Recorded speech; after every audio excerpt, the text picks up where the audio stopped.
Kargahan na naman tayo mga kabukid dito sa ating bagong harvest na fish pan. Ayun, schedule. Ang date ngayon is ano ngayon? January 7. Last week lang ha. Pagkayari nung December 27 mga kabukid hinarvest to. 26 December 26. Kayari ng Pasko. Yun, bali ito.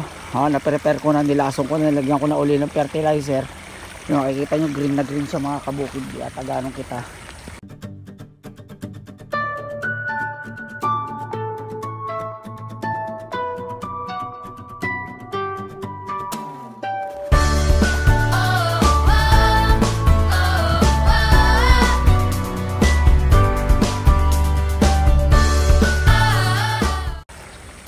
Masyadong pagka-green niya, kaya pinapasokan ko ng tubig para mas paano, masyado kasi malabo.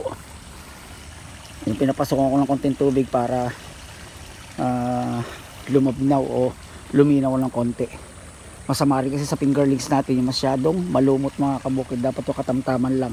Balik inarga ko rito mga kabukid, dapat 3,000 lang. Kaso sinobrahan ni Boss Romel lang 1,000, kaya 4K mga kabukid. Ang date ngayon is January 7. Ito mga first pan natin hanggang port, pati yung 6 pan likod ng kubo, may mga karga na lahat yung mga kabukid. Bali ang size ito is size 22. Apat na supot to, naibitaw ko na yung 2 supot dun. Hihi! Ito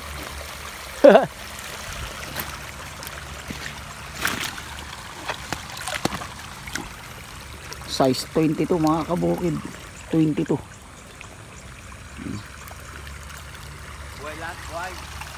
Buhay naman, okay naman. Sinsanbog. 22, pero malalaki, mukhang malalaki oh. Ganda. Ha?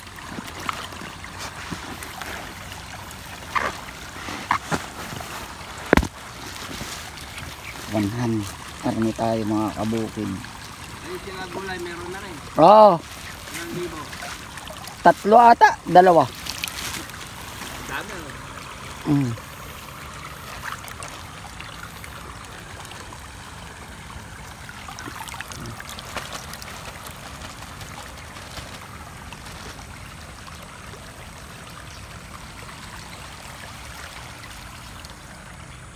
Ito isa.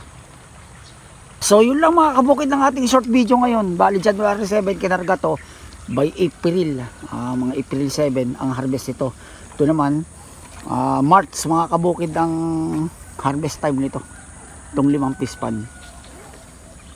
So yun lang mga kabukid ang ating short video ngayon. Sana mas paano gusto nyo ang ating pagbibitaw ng fingerlings. Alagaan uli natin to, monitor uli natin. Yun. Sa mga hindi pa po nakasubscribe lang ating channel, BNS channel, baka pwede naman BNS channel. Salamat mga kabukid!